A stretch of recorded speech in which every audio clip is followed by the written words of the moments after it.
날이었지요. 여러분, 2024년 5월 15일이 무슨 날인 줄 아십니까? 스승의 날이라고요? 네, 감사합니다.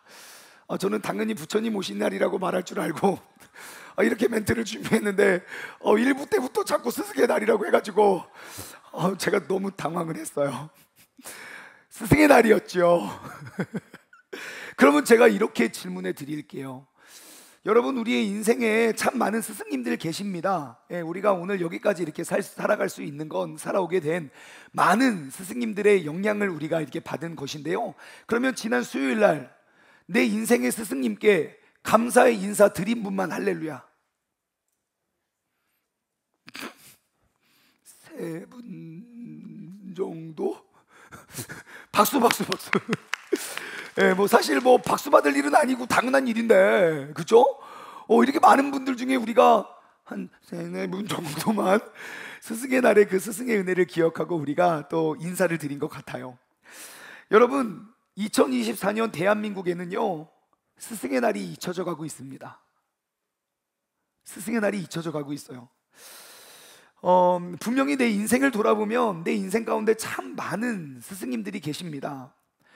일단 내가 딱 태어났을 때 가장 먼저 나를 먹여주고 입혀주고 길려주고 가장 먼저 인생을 살아갈 수 있는 그런 모든 것들을 가장 먼저 가르쳐준 나의 부모님이 내 인생의 첫 번째 스승님이 될 거예요. 그리고 두 번째로는 모태신앙이라면 우리가 학교에 가서 세상의 지식을 배우거나 받기 전에 먼저 우리가 교회에서 교회의 영적인 선생님을 만날 거예요. 그리고 조금 더 자라나면 어린이집, 유치원, 초등학교, 중학교, 고등학교, 대학교 하면서 우리가 우리의 지식과 또 세상을 살아갈 수 있는 그런 지혜를 얻을 수 있는 그런 선생님들을 만나게 되고요. 뿐만 아니라 뭐 학원이나 뭐 이런 사설기관에서 우리가 또 과외 선생님을 또 학습을 도와주는 선생님을 만날 뿐만 아니라 우리의 인생에 더욱더 많은 선생님들, 많은 경험을 통해서 우리에게 가르쳐주는 수많은 인생의 선생님들을 만나게 됩니다. 그런데 문제는 1년에 아무것도 하지 말고 그 스승의 은혜를 생각하자라고 정해놓은 날에도 그들에게 감사를 할 줄 모르니 2024년 대한민국의 선생님들은 잊혀져 가고 있다는 말이 과언이 아닌 것 같습니다. 너무너무 바쁜 일상 속에서 스승의 날을 맞아도 그 스승님의 은혜를 돌아보고 감사의 표현을 하지 못하는 이러한 세상 가운데 우리가 살아가고 있다는 것입니다. 오늘 말씀의 제목은 저는 영적 선생이라고 기록해 보았어요. 사실 한문으로만 쓰려고 했었는데 제가 옆에 주변에 있는 우리 아이들에게 물어봤죠. 너 선생이 한문으로 어떻게 쓰는 줄 아니? 그러니까 모른대요. 그래서 옆에 선생이라고 썼어요. 근데 그 선생의 한자적 의미를 이제 따져보면 먼저 선자의 날 생자더라고요. 우리가 선생님이라고 불리우는, 우리가 선생님이라고 부르는 사람들은요, 어떠한 자격증을 획득한 사람만 선생님이 되는 것이 아닌 것 같아요. 어떠한 자격증이 없어도 꼭 몇 살 이상의 나이가 돼야지만 우리가 선생님이라고 불리는 건 아닌 것 같아요. 어린 아이들에게도. 그래서 항상 보면 나보다 먼저 난 사람, 먼저 태어난 사람을 우리 인생의 선생님으로 불리우는 것 같아요. 그런데 우리가 선생이 과연 우리가 먼저 알게 되고 먼저 하게 되면 그 분야의 선생님이 과연 될 수 있을까? 저는 우리 아이들하고 이렇게 차를 타고 이동을 하면 진짜 요즘에 제가 40이 넘은 다음부터 진짜 내가 나이를 먹는구나 라는 생각. 죄송해요, 제가 이런 말해서 너무너무 죄송한데 제가 너무 느껴서 그래요. 옛날에는 아프지도 않았던 데가 계속 막 아프고 막 아이고. 옛날에는 안 그랬거든요. 자존심 상해서 안 그랬는데 몇 번은 저희 교회 새 가족들은 다 제가 항상 아픈 줄 알고 있어요. 되게 너무 마음이 아파요. 저 진짜 안 아프거든요. 40년 됐을 때까지 한 번도 안 아팠는데 갑자기 아프기 시작해가지고 요즘 제가 왜 나이를 먹는구나 라는 생각이 드냐면 애들하고 차 타고 어딜 가면 이런 데서 막 떠들으면 소음이 분산되거든요. 근데 자동차를 타고 이동하면 그 소음이 계속 거기서 돌아요. 이것들 얼마나 정신없이 떠드는지 막 정신이 없어. 정신이. 옛날 저희 어머니가 저한테 그러셨거든요. 아, 좀 운전할 때 좀 나는 뭐 큰 소리로 말하지 않았어요. 그냥 평상시 나의 그냥 의사를 표현한 것뿐인데 뭐 정신이 없다고. 근데 제가 요즘 너무 정신이 없어요. 우리 1호기, 2호기, 3호기가 막 소리 지르고 싸우는 것도 아닌데 참다 막 정신이 없어가지고 막 참느라 막 너무너무 힘을 쓰고 있어요. 근데 애들이 이렇게 모이면요, 서로 같은 주제를 가지고 같이 이렇게 놀면 얼마나 좋습니까? 근데 참 이상해요. 심리가 이상해요. 어떤 아이가 먼저 노래를 시작해요. 그럼 그 노래를 같이 합창하면 얼마나 아름다워요. 화음도 만들고. 근데 이 노래를 얘가 뺏어 불러요. 더 빨리 불러요. 더 빨리.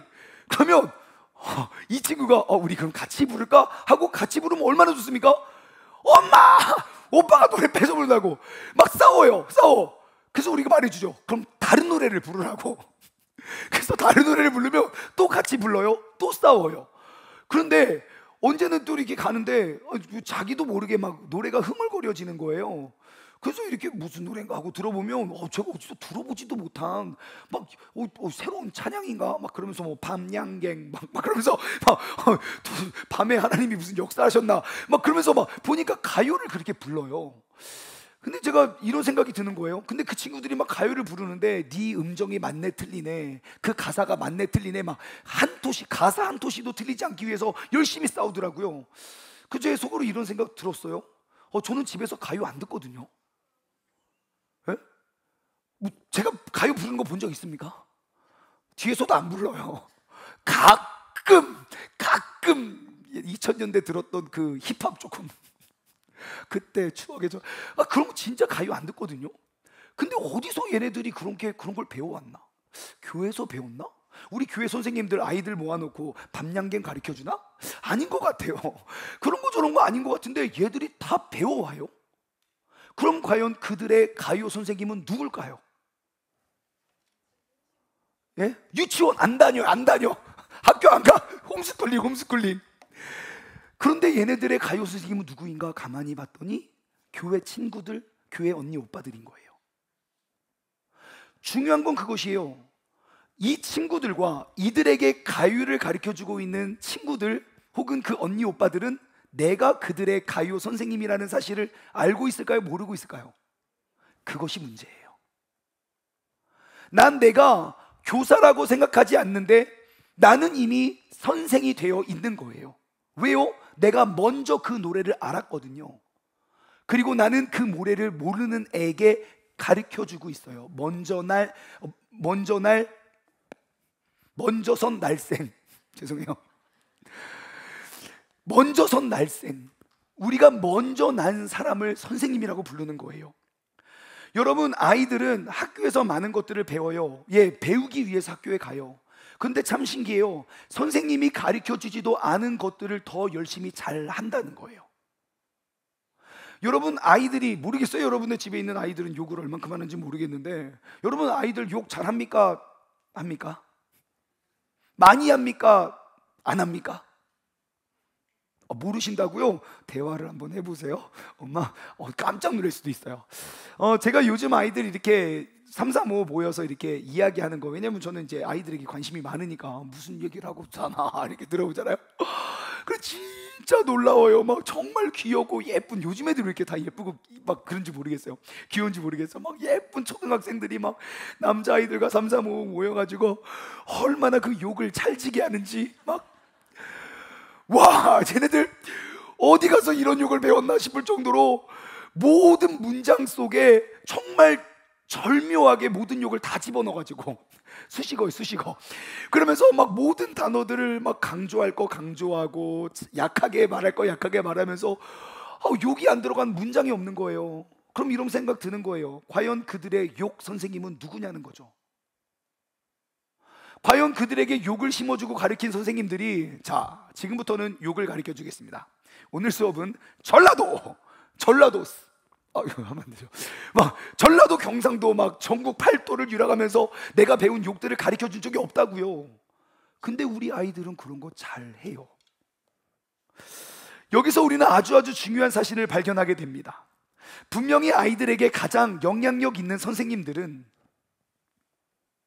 지금부터 종교 수업을 시작하겠습니다. 끝나고 우리가 생각하는 선생님들보다요, 그들에게 더욱더 많은 영향력을 끼치는 그들의 선생님들은 바로 주위 사람들인데, 문제는 그들은 자신이 선생님이라는 사실을 인식하지 못하고 있다는 거예요.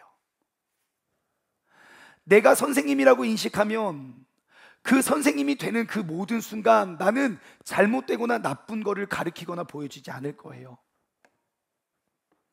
하지만 내가 선생님인지 알지도 못하는 상황 가운데 나는 누군가에게 좋은 것이든 나쁜 것이든 끊임없이 그것을 가르치고 있다는 것이에요.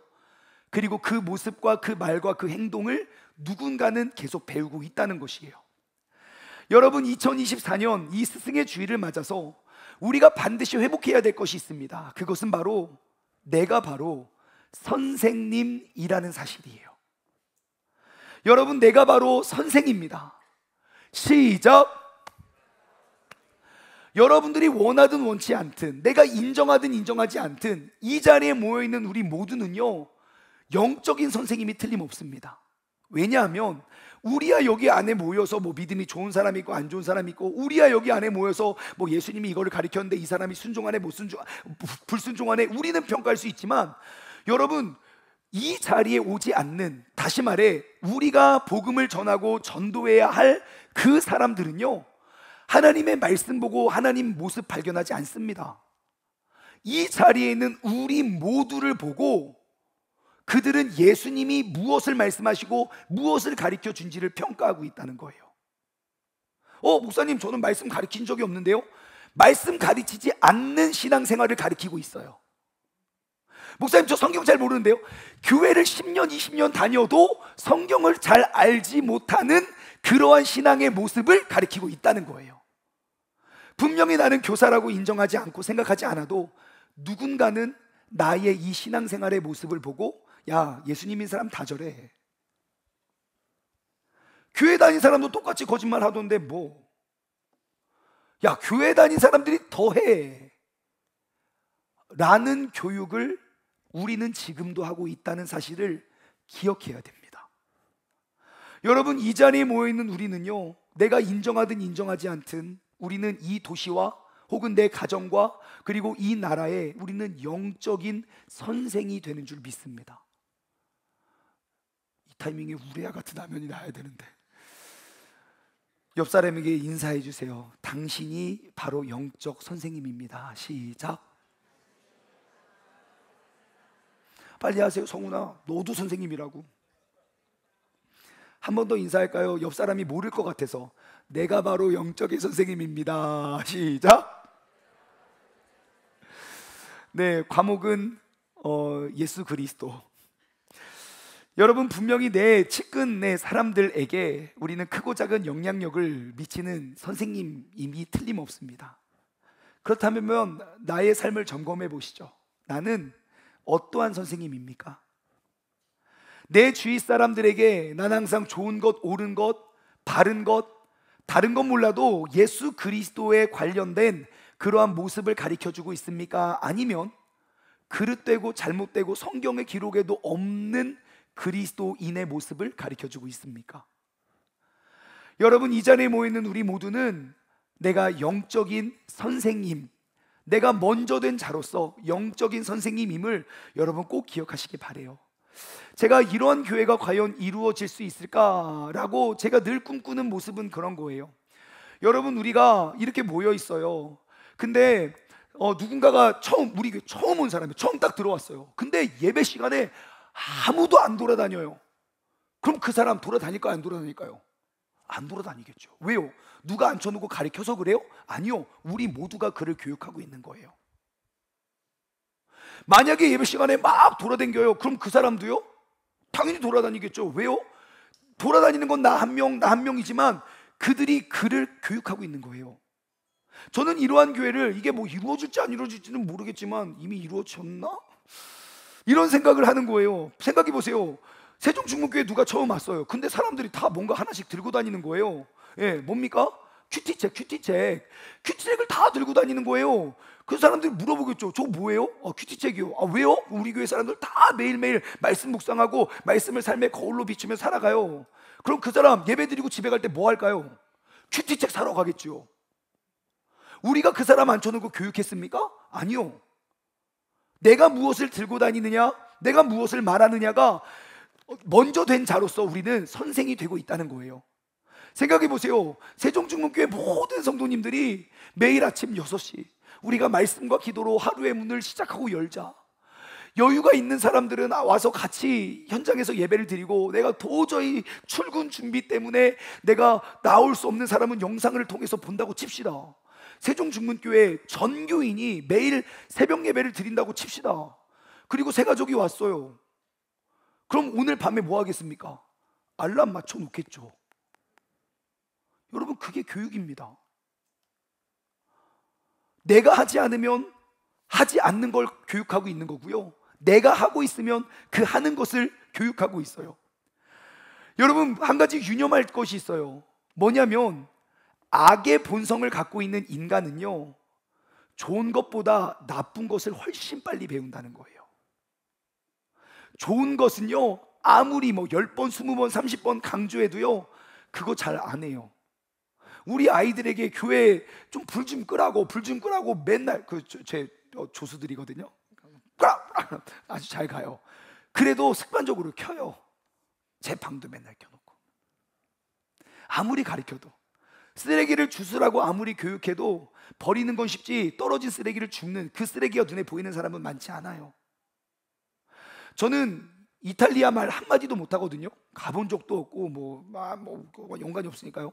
근데 제가 미국에서 예전에 있을 때 제 친구, 이탈리아 친한 친구가 있어요. 알베르토 딜로렌조라고요. 알베르토, 제 친구 되게 친한 친구예요. 근데 그 친구랑 이게 진짜 친하게 지냈어요. 저도 그 친구 집에 놀러 가고 그 친구도 저희 집에 놀러 오고, 그러면서 이렇게 인사를 하면서 제가 이탈리아어 딱 2개 배웠어요. 안녕 이거, 차오 이거 하고요. 그 다음에 욕 배웠어요. 왜 그 가운데 손가락 빡 올리면서 하는 말 있잖아요. 그 욕 저 한 번도 써본 적 없거든요. 근데 아직도 기억이 나요. 제가 이탈리아 사람 붙잡아 놓고 막 욕할 수는 없잖아요. 그런데 아직도 그것이 기억이 나요. 그럼 우리에게는 희망이 없는 걸까요?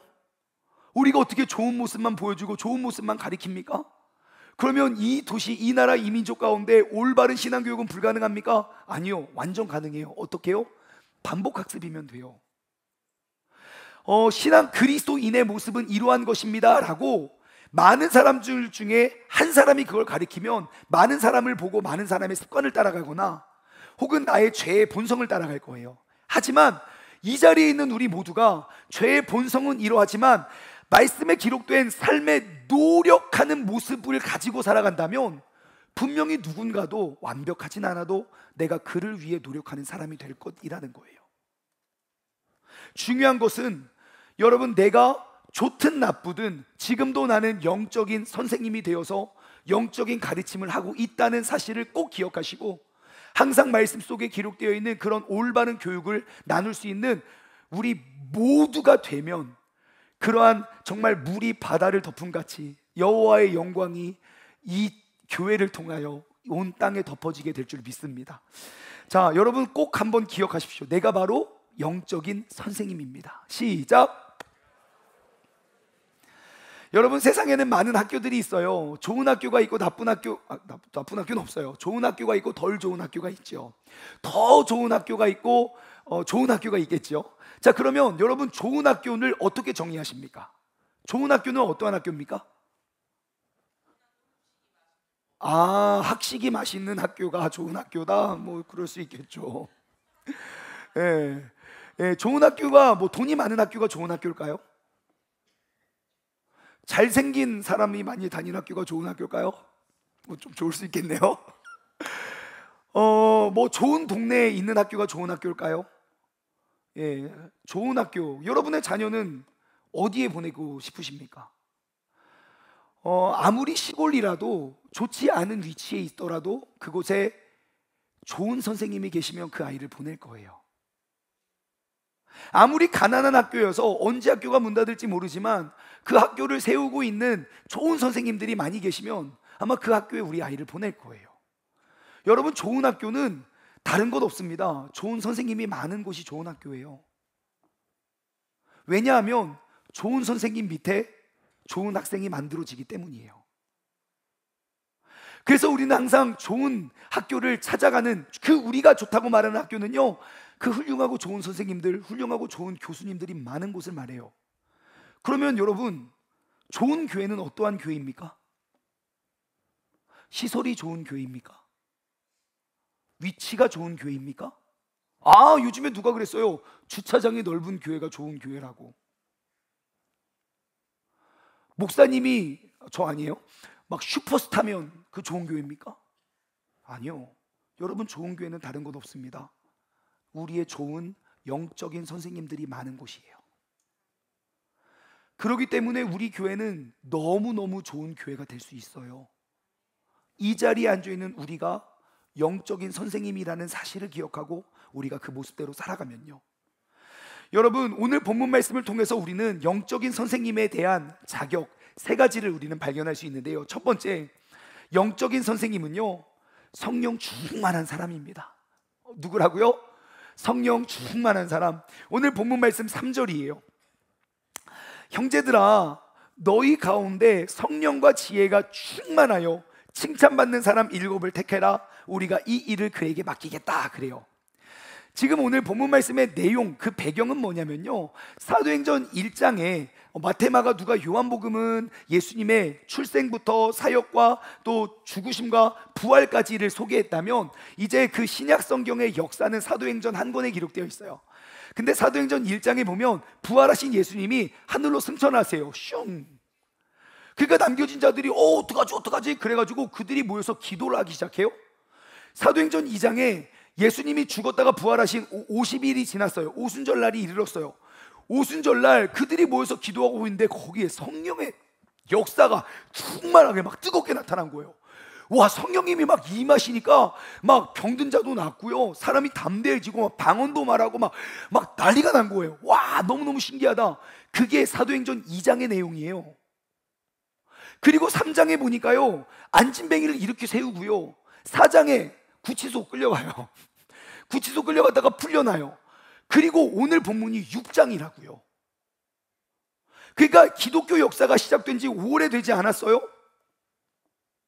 그런데 그 예루살렘 교회에 모인 성도들이 몇 명인가? 모여서 이렇게 예배 드리는지는 모르지만 내가 예수 그리스도를 믿기로 다짐하고 확정한 사람들, 성경에 기록되어 있는 기록만 보면요, 사도행전 2장에 그날 예수님을 영접한 모인 수가 남자만 3,000명이에요. 남자만 3,000명, 그리고 3장에 남자만 5,000명.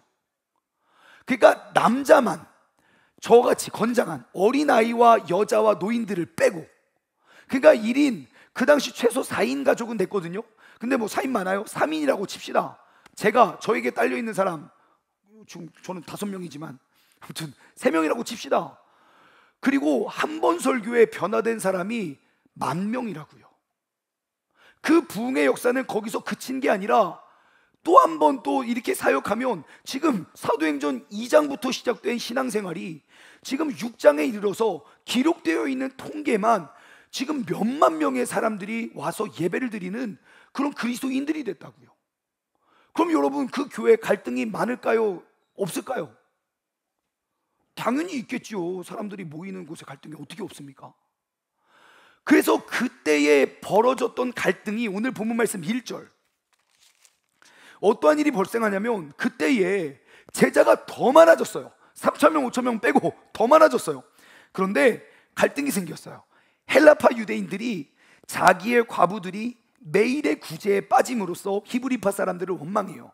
이게 뭐냐면요, 여기는 헬라파 유대인이 있고 히브리파 유대인들이 있어요. 히브리파 유대인들은요, 그 지역에 살고 있는 유대인들이에요. 헬라파 유대인들은 유대인이지만 전 세계 각국에 흩어져 있던 디아스포라들, 흩어져 있던 유대인들이에요.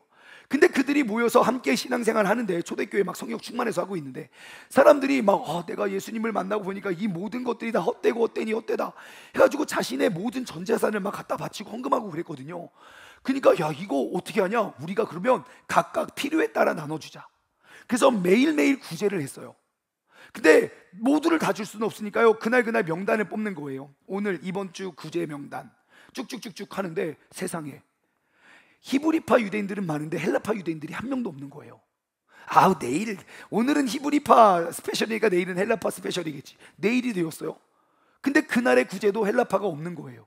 그 다음날의 구제도 분명 우리 신앙생활 같이 하는데, 분명 헌금 같이 했는데 왜 자꾸 쟤네들만 구제를 하는 거야? 열 받습니까? 받습니까? 그래서 들고 일어났어요. 그들이 원망하기 시작했어요. 여러분, 이들 가운데 갈등이 생겼어요.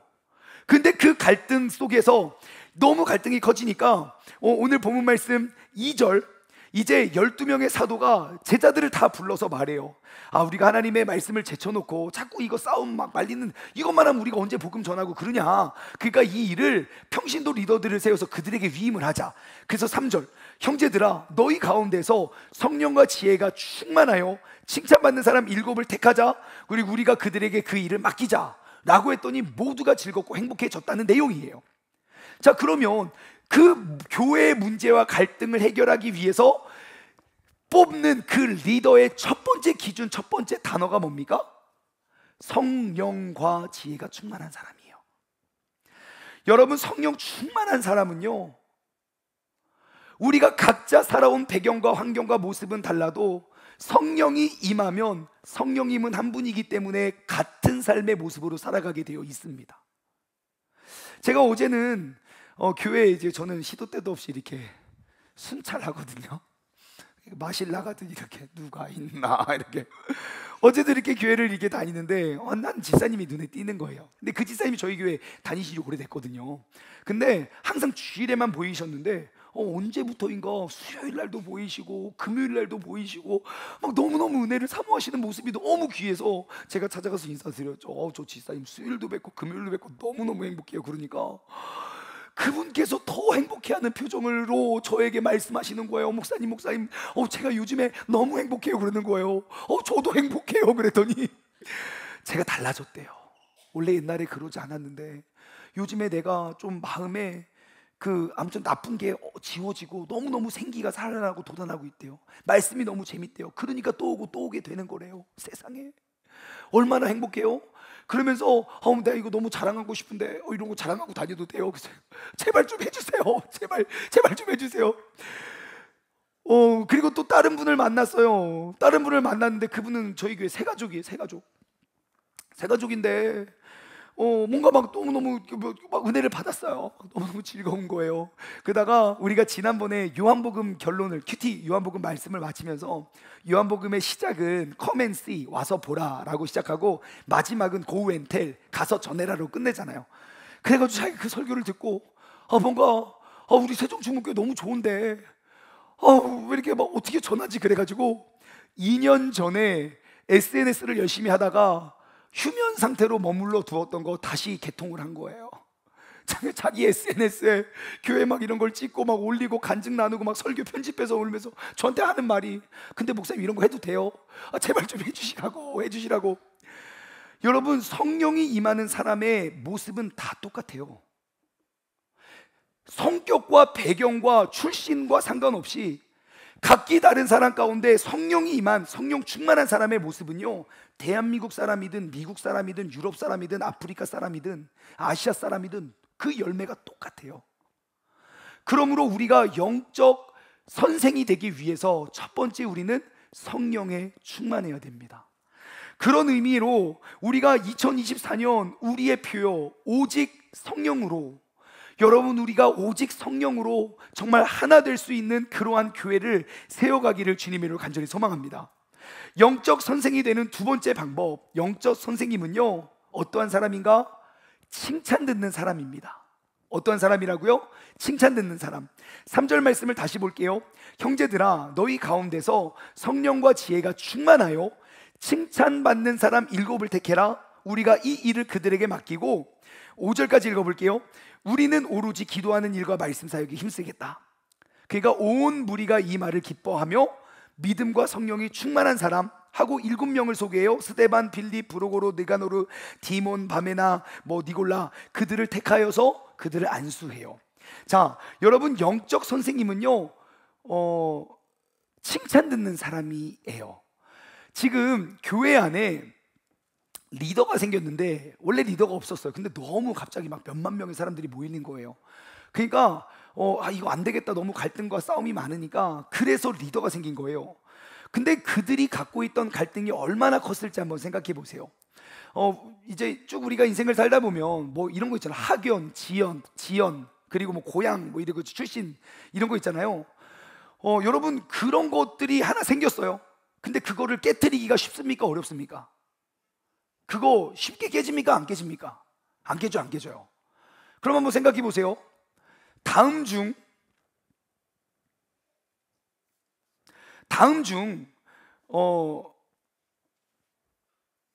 질문이 어디 갔어? 다음 중 가장 깨지기가 어려운 것은 무엇입니까?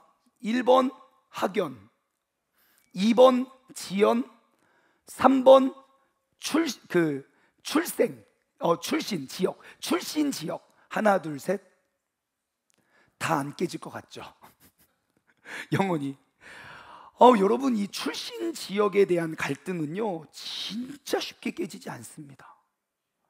여러분, 혹시 주변에 야구 좋아하시는 분들, 야구 응원하시는 분들 계시죠? 다 어느 팀을 응원합니까? 한화, 대전에서 잘하셔서 그래요. 내가 태어난 곳을 응원합니다. 진짜 신기해요. 저는 저 부산이 고향인데요, 저 고향 떠난 지 20년 됐어요. 근데 여전히 롯데 응원해요. 저는 지금 지금 광주 떠난 지 25년 됐는데 여전히 기아 응원하고요. 서울 출신은 LG, 두산 응원해요. 너무 미국에 있는 저 아는 사람이 있어요. 네, 저 지인 미국에 살아요. 근데 대전에서 갔거든요. 지금도 하나를 응원하고 있다고요. 메이저리그가 그렇게 많은데도 이게 이 출신 배경을 깨뜨리기가 진짜 쉽지 않구나. 여러분, 선거할 때마다 그런 거 느끼지 않습니까? 선거는 뭡니까? 우리 지역에 가장 뛰어난 리더를 우리가 선발하고 고르는 거잖아요. 근데 그 선거의 결과를 보면 진짜 웃겨요. 한쪽에는 새파랗고요, 한쪽에는 새빨개요. 아니, 어쩜 이 지역의 대표는 다 1번이고 이 지역의 리더는 다 2번만 그렇게 살아갈까요? 그렇지 않을 거거든요. 근데 이 지역 감정, 지역 색깔의 갈등을 깨뜨리기가 그렇게 어려운 거예요. 그러면 한번 생각해 볼까요? 인간 사는 다 똑같거든요. 2000년 전에 예루살렘에 있던 사람들은 어땠을까요? 지역 감정 되게 쉽게 깨뜨려졌다 1번, 절대 깨지지 않았다 2번. 하나, 둘, 셋. 당연히 2번이죠. 그러니까 유대인들이 복음을 이방인에게 전하는 것 그 자체를 인정할 수가 없어서, 그래서 그렇게 사람들을 잡아 죽였어요. 그 지역 감정. 근데 지금 예루살렘 교회 안에 지역 감정이 팽배해졌다고요. 자꾸 구제를 하는데 히브리 사람들만 도와주고 있어요. 헬라 사람들 계속 소외돼요. 그럼 이제 어떻게 합니까? 헬라 사람들 몇 명 모여서 이제 싸움을 시작하죠. 이럴 수는 없습니다. 리더십에 문제가 있습니다. 그러면서 이제 막 빨리 탄핵을 해야 돼요. 빨리 막 그러면서 막 무리를 짓고. 정말 신기해요. 두 명이 싸우잖아요. 시간이 지나면 무리가 생겨요. 화해가 아니고요, 무리가 생긴다고요.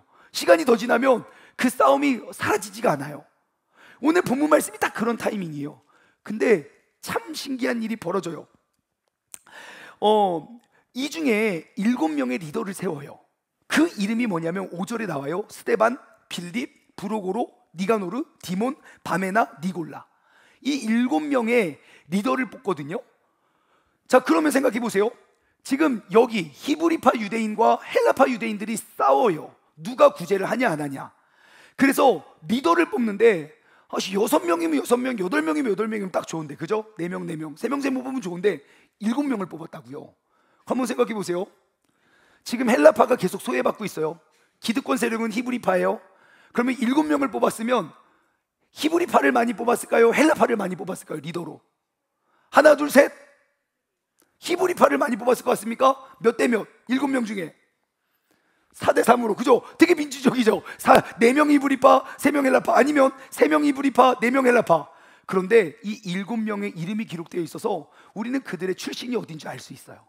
마치 이런 거죠. 우리는 이름만 들어도 그 사람이 어디 나라 사람인지 어디 출신인지 금방 알아요. 예를 들어 영희, 어디 나라 사람입니까? 우리나라 사람이죠. 영희. 우리 영희 이거 많다고요. 그러면 마코토, 일본 사람이죠. 일본 사람 마코토. 그러면 양양, 중국 사람이라고요. 그러면 토마스, 미국 사람이라고요. 우리는 이름만 들어도 그 사람의 출신을 알아요. 그래서 여기에 기록되는 7명의 이름을 보면 그들의 출신을 알 수 있어요. 지금 그 예루살렘 교회에 이런 갈등을 해결하기 위해서 7명의 지도자를 세웠는데 놀라지 마세요. 7명 모두가 헬라파 유대인들이에요. 그러면 히브리파 사람들은 뭐라고 합니까? 리더가 12명의 리더가 7명을 뽑았는데 다 헬라파만 뽑았다고. 그럼 이제 히브리파 대장이 나오겠죠. 이럴 수는 없습니다. 이 투표 무효입니다. 시작부터 잘못됐습니다. 어떻게 7명을 뽑았는데 저쪽만 하면 그럼 우리 어떻게 됩니까? 당연히 싸움이 커지는 게 정상이거든요. 근데 더 신기한 건 1절부터 시작됐던 그 원망의 갈등이 7절 가서 완전히 없어져요. 어떻게 그러면 그 헬라파인 7명의 지도자들을 세웠는데 그런 갈등이 발생하지 않았냐는 거예요. 답은 여기 3절에 있어요. 형제들아 너희 가운데 그들은 야 네 출신으로 리더를 뽑지 않았어요. 성령 그리스도로 뽑은 거예요. 너희 중에 성령과 지혜가 충만하고 칭찬받는 사람 7명을 뽑아라. 그들의 칭찬받을 만한 삶이 모든 출신 배경, 모든 지연, 모든 학연을 다 녹여냈다고요. 여러분, 우리 그리스도인들은요, 우리가 모든 사람들에게 칭찬받는 사람이 되어야 할 줄 믿습니다. 모두가 부정할 수 없어요. 아, 저 사람, 나랑 원래 뭐 예를 들어 정치적 색깔은 맞지 않지만 야, 저 사람 내가 인정할 수밖에 없어. 그게 그리스도인들이 돼야 돼요. 왜요? 우리는 예수님이 우리의 선생님 되시니까요. 여러분, 이 사람들이 신앙생활 해봤자 몇 년 했을까요? 예수님의 제자들도 신앙생활 한 지 3년밖에 안 됐다고요. 그 전에 구약의 율법은 알았었겠죠. 하지만 이방인들은 몰라요. 하지만 그 헬라파 유대인들이 예수님을 만난 경험이라도 있을까요? 만났다면 한 번 만났겠죠. 다 소리 소문으로 들었을 거예요. 하지만 그 7명은 누가 봐도 그들은 그들의 착한 행실은 인정할 수밖에 없는 거예요. 여러분, 교회는 바로 그러한 곳이에요. 이 자리에 모여있는 우리 모두가 착한 행실을 세상 가운데 보내줄 수 있는 그러한 영적 선생님 되시길 소망합니다. 마지막으로 영적 선생님이 되는 세 번째 방법, 여러분 꼭 기억하세요. 중요한 거예요. 내가 영적 선생님이 되잖아요. 그러면 갈등은 부흥의 도구가 됩니다. 문제와 갈등의 상황은요, 부흥과 회복, 더욱더 큰 성장의 도구로 쓰임받아요. 내가 영적 선생이 되면. 자, 아까 1절 말씀해 보시면 이들의 갈등이 이제 원망이 돼요. 교회에 왔는데 이게 지역 감정이 너무 심한 거예요. 그러니까 원망을 했다고요. 어떻게 우리만 이렇게 할 수 있냐? 어떻게 그렇게 소유할 수 있냐? 여러분, 이 싸움이 너무 커지니까 12명의 제자들이 그들을 가르칠 수가 없어서 그들을 아무리 설득해도 설득이 되지 않으니까 야, 안 되겠다. 우리는 말씀과 기도에 집중하고 평신도를 세우자. 그래서 7명을 뽑거든요. 그리고 나서 7절이 되면 문제는 더 커져야 정상이에요. 우리가 알고 있는 세상은 그래요. 교회도 마찬가지예요. 아무리 작은 일도 시작되면요, 점점 커진다고요. 그리고 지금 이게 6장이죠. 7장 되면 싸움은 더 커지고 8장 되면 교회 파괴되고 교회가 2개로 개척할 거예요. 싸워가지고. 우리가 알고 있는 상식 아닙니까? 근데 본문 말씀 6절과 7절 보세요. 1절에 그 원망의 갈등이 있었어요. 6절, 사도들 앞에 그 7명을 세워서 사도들이 기도하니 그들에게 안수하니라. 7절, 하나님의 말씀이 점점 왕성하여져서 예루살렘에 있는 제자의 수가 더 심히 많아지고 허다한 제자들의 무리도 이 도에 복종하니라. 그래요. 여러분, 1절에 발생했던 그 깨뜨리기 어려운 지역 감정이 7절에 완전히 사라졌어요. 그들의 갈등은 오히려 더욱더 견고한 교회 조직을 만들게 되었다는 거예요. 여러분, 교회는 바로 그러한 곳이에요. 나와 생각이 다르고 나와 의견이 다르다고 해서 너를 안 보면 되지가 아니라 너도 나도 죽을 수밖에 없는 죄인인데 우리를 구원해 주시는 예수 그리스도를 향해 우리가 한 걸음 한 걸음 나아가는 곳이에요. 내 삶 가운데, 나의 신앙생활 가운데 내가 예상하지 못하고 내가 겪지 못했던 새로운 어려움과 갈등이 생기잖아요. 우리가, 성경은 말해요, 그 어려움은 나를 죽이기 위해서 준 게 아니라 그 과정이 없이는 내가 깨닫지 못하는 그런 숨겨진 비밀이 있기 때문에 그 어려움을 허락하셨다는 것을. 여러분, 지금 내가 겪고 있는 모든 일은요, 천국에 가기 위해 하나님을 더욱더 내가 가까이 접하기 위한 과정이고 통로라는 사실을 기억하십시오. 남들이 부러워할 만한 일들이 있어야만 내가 주님을 더 크게 보고, 남들이 봤을 때 불쌍해 보이는 일들이 보이면 주님이 작게 보이는 것이 아니에요. 어떠한 상황 가운데, 심지어 이러한 지역 갈등이 생기더라도 그 하나님은 그 갈등을 통하여 결국 7절에 1절에 발생한 갈등이 7절에 가서 더욱더 큰 부흥을 이뤄냈다는 사실을 여러분 꼭 기억하시기 바랍니다. 오늘 이 자리에 모여있는 우리 모두는 영적인 선생님입니다. 왜냐하면 먼저 택하여 부름받았기 때문이죠. 우리가 꼭 기억했으면 좋겠어요. 영적 선생님으로 살아가는 우리, 첫 번째, 영적 선생님은 어떠한 사람입니까? 성령이 충만한 사람입니다.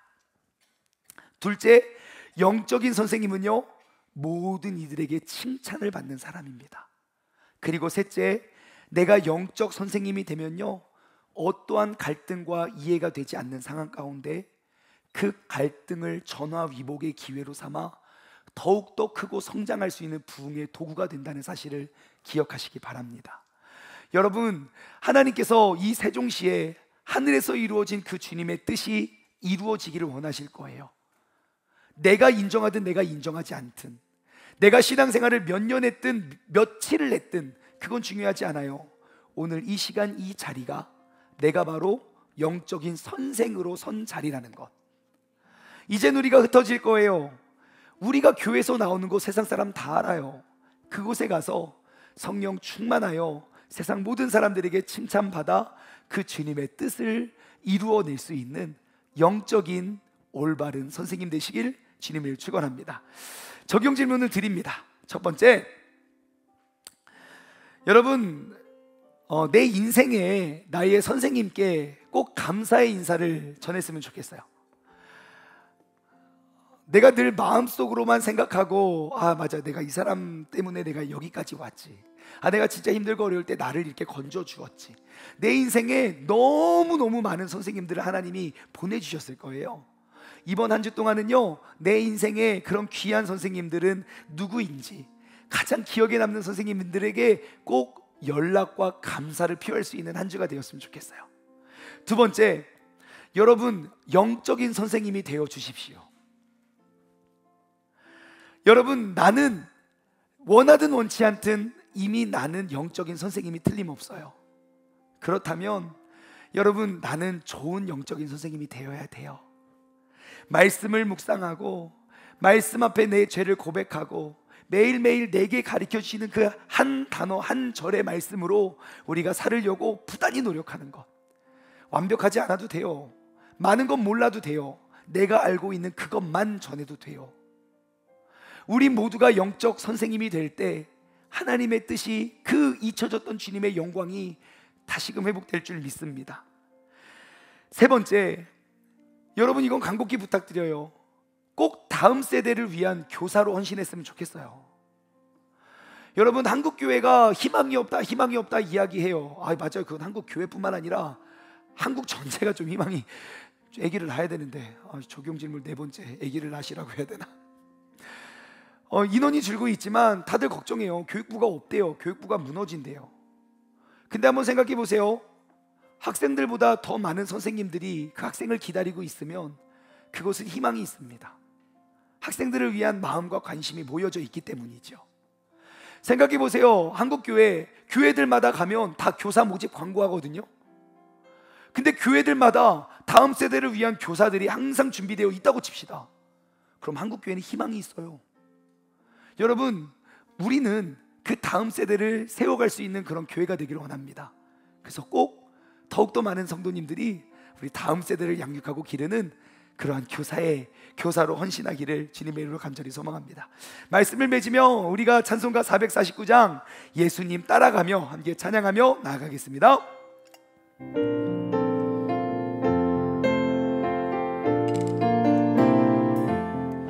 예수 따라가며 복음 순종하며 우리 행할 길 환하겠네.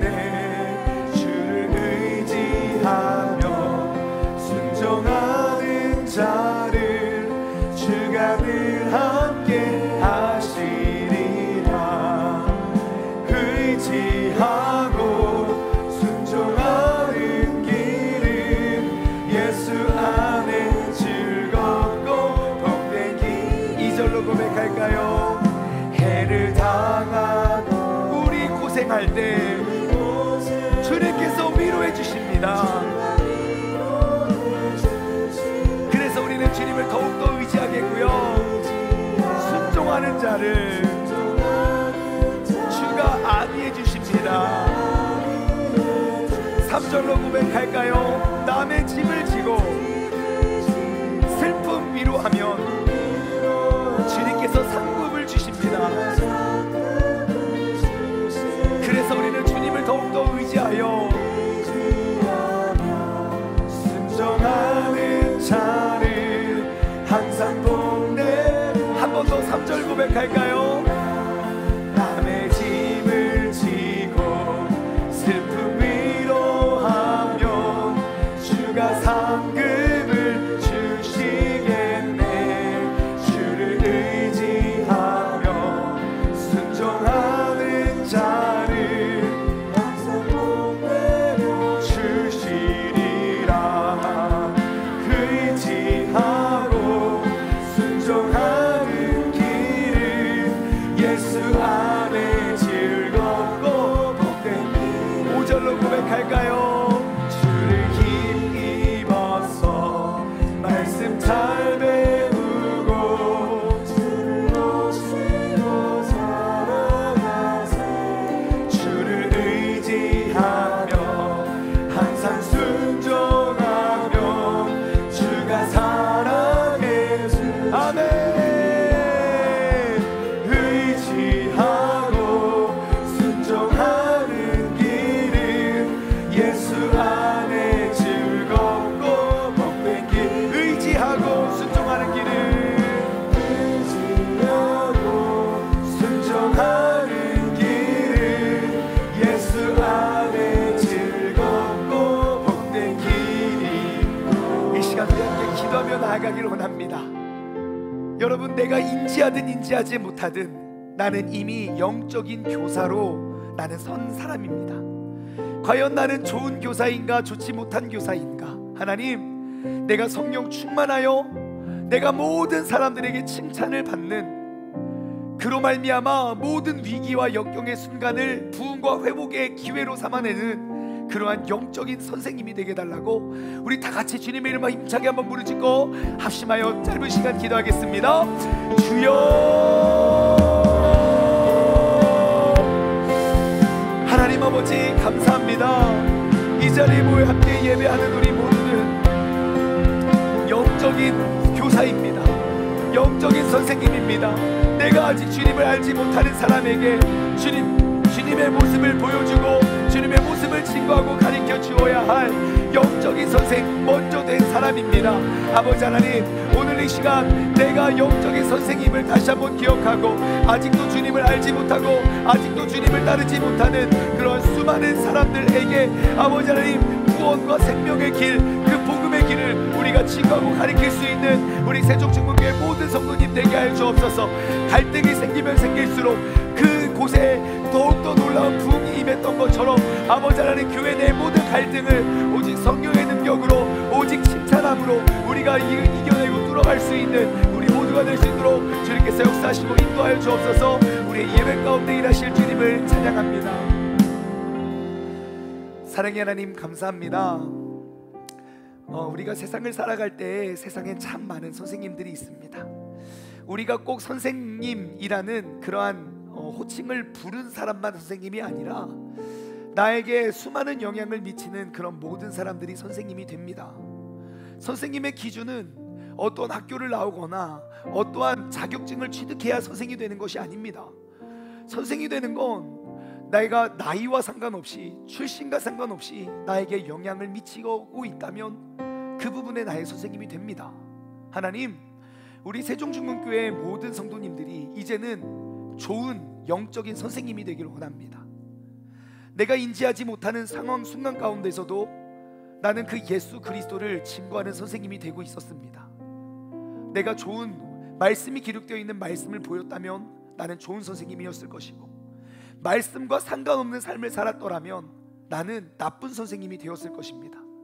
2024년 우리는 스승의 주일을 맞아서 다시 한번 나의 영적 스승 되시는 그 예수님의 모습을 우리가 본받고, 이제 내가 복음을 증거하고 가르쳐야 할, 주님을 알지도 못하고 영원한 지옥불을 향해 힘차게 행진하는 그러한 불신자들에게 나는 영적인 선생님이 되었습니다. 우리가 성령 충만하여 모든 사람의 칭찬받아 내 삶의 모든 환난과 역경을 믿음으로 전화위복으로 회복시켜낼 수 있는 영적인 교사가 되어 하나님, 이 세종중문교회 좋은 선생님들이 많은 이곳, 정말 주님의 영광과 뜻을 다시 한번 이 땅 가운데 세워갈 수 있는 복된 교회가 되게 하여 주옵소서.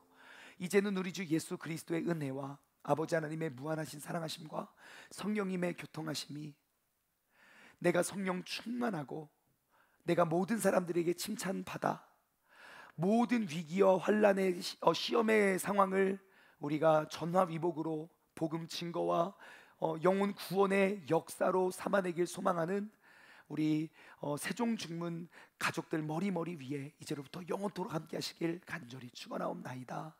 아멘.